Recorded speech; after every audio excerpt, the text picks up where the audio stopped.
मध्य प्रदेश के औद्योगिक विकास मंत्री नंद गोपाल गुप्ता नंदी ने कौशाम्बी में सरदार वल्लभ भाई पटेल की जयंती पर अखिलेश यादव, राहुल गांधी और तेजस्वी यादव पर हमला बोला। उन्होंने कहा कि इन नेताओं की राजनीति के पीछे केवल तुष्टीकरण की भावना है। नंदी ने अखिलेश यादव पर निशाना साधते हुए कहा कि संसद में क्षेत्र के विकास की बात करने के बजाय वहां मस्जिदों और मज़ारों पर बैठकें की जाती है और साथ ही उन्होंने अखिलेश यादव के इस आचरण को विनाशकाले विपरीत बुद्धि बताते हुए कहा कि ऐसे मूर्ख लोगों की बात करना समय बर्बाद करने जैसा है। जब वो प्रधानमंत्री पद के उम्मीदवार के रूप में ही आए थे तो देश के जनमानस ने एकमत होकर के उन्हें प्रचंड बहुमत से इस देश की गद्दी पर बैठालने का काम किया। उस दिन से ही उन्होंने हमारे महापुरुषों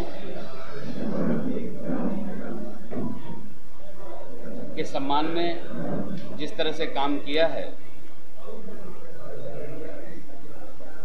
आज पूरे देश में सरदार वल्लभ भाई पटेल जी की जयंती को लेकर के जिस तरह से उत्साह है,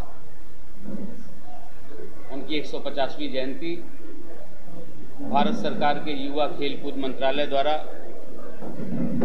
आयोजित की गई है और पूरे देश में इस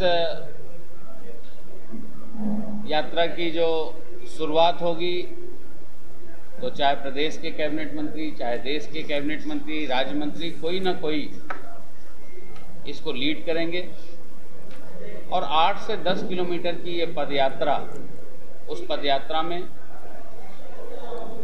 चाहे गांव हो चाहे शहर हो, गांव का भी इन्वॉल्वमेंट है, शहर का भी इन्वॉल्वमेंट है, बाजार का भी इन्वॉल्वमेंट है और बाजार के लोग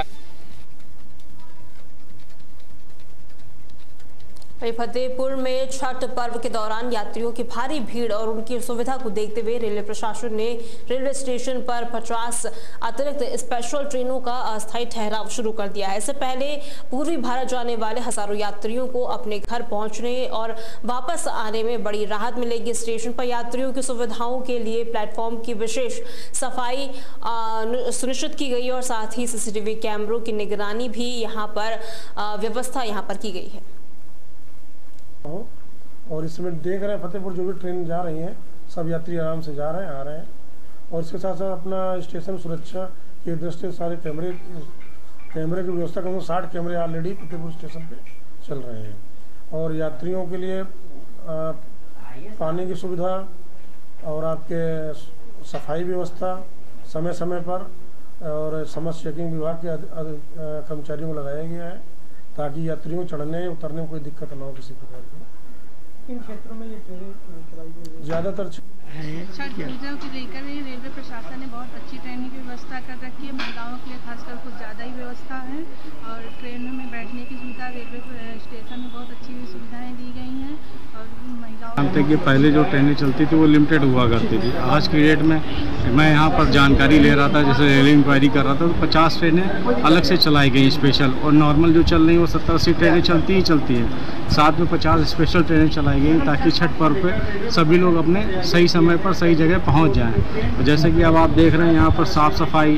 बैठने की सुविधा, पंखा, लाइट पहले से बहुत अच्छा है। इस गवर्नमेंट में ये सारी चीज़ें बहुत ज़्यादा। महिलाओं को किस तरह की सुविधा दी गई स्पेशल? महिलाओं के लिए जैसे कि आप देख सकते हैं पीछे यहाँ पे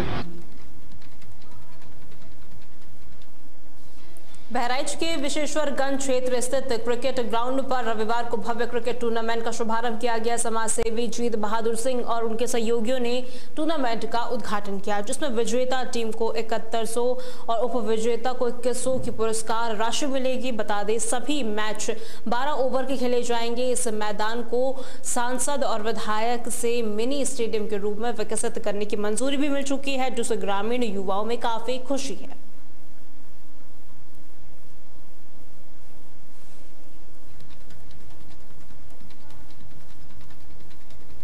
वहीं अमरोहा के हसनपुर कोतवाली क्षेत्र में एक युवक के साथ हुई मारपीट और जाति सूचक शब्दों का इस्तेमाल का एक वीडियो सोशल मीडिया पर तेजी से वायरल हो रहा है। पीड़ित मोनू ने पुलिस को शिकायत दी कि 22 अक्टूबर को 3 लोग समेत एक अज्ञात व्यक्ति ने उनकी बाइक में टक्कर मारी और फिर उन्हें बुरी तरह पीटा। पुलिस ने पीड़ित की तहरीर पर 3 नामजद और एक अज्ञात व्यक्ति के खिलाफ मुकदमा दर्ज कर लिया है।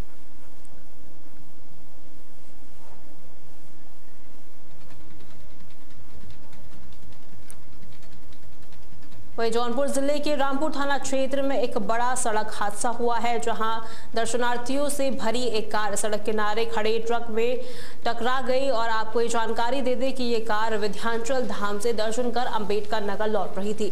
टक्कर इतनी भीषण थी कि कार के परखच्चे उड़ गए और ऐसे में हादसे में एक महिला समेत 3 लोगों की अस्पताल में इलाज के दौरान मौत हो गई। इस दुर्घटना में 3 लोग घायल हुए हैं। पुलिस ने मौके पर पहुंचकर घायलों को अस्पताल भेज दिया है।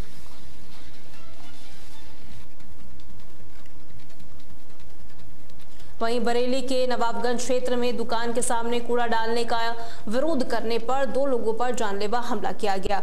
पुराना ब्लॉक निवासी विवेक और उनके बेटे पर पड़ोसी दुकानदार महेश और उसके साथियों ने लोहे के पाइप और आरी से हमला कर दिया। हमले में बाप बेटे गंभीर रूप से घायल हो गए। घायलों ने पुलिस को तहरीर दी है, जिसके बाद उन्हें इलाज के लिए अस्पताल भर्ती कराया गया है। घर पे गया ही नहीं सर, फिर मेरे पास वीडियो इसकी मारते मारते इसकी हत्या कर दी गई और उसे मर भी गया, तब भी इसे मारते रहे। उसे मार के फिर सर उसे टांग दिया पेड़ पर। ठीक है, अब मेरी यही गुहार है सर, मुझे इसका न्याय मिलना चाहिए। सारे अपराधी पकड़े जाए सर, जे कार्रवाई की जाए कर से कर। कौन लोग हैं, क्या वजह है इसकी? ये वजह सर अब कह नहीं सकते इसके बारे में। इनके मिलने वाले थे जे, वही ले गए, उसे बुलाया वहाँ गुजर जाती है सर। क्या मांग है आपकी सरकार? हमारी सरकार से यही मांग। उत्तर प्रदेश के बरेली में वाहन चोरी पर लगाम लगाने के लिए चलाए जा रहे विशेष अभियान के तहत थाना बारादरी पुलिस को एक बड़ी सफलता हाथ लगी है। पुलिस ने एक अंतरराज्य शातिर बाइक चोर गैंग का पर्दाफाश करते हुए गैंग के 2 सदस्यों को गिरफ्तार किया है। इनके कब्जे से चोरी की गई 5 मोटरसाइकिलें बरामद की गई है। वरिष्ठ पुलिस अधीक्षक के निर्देशों पर चलाए जा रहे अभियान के तहत बारादरी पुलिस ने 26 अक्टूबर की देर रात करीब 10 बजे बिसलपुर चौराहे के पास सघन चेकिंग शुरू की। इस दौरान एक टीवीएस अपाचे मोटरसाइकिल पर सवार 2 संदिग्ध व्यक्तियों को रोका गया। पूछताछ और तलाशी के बाद पुलिस ने दोनों को गिरफ्तार कर लिया।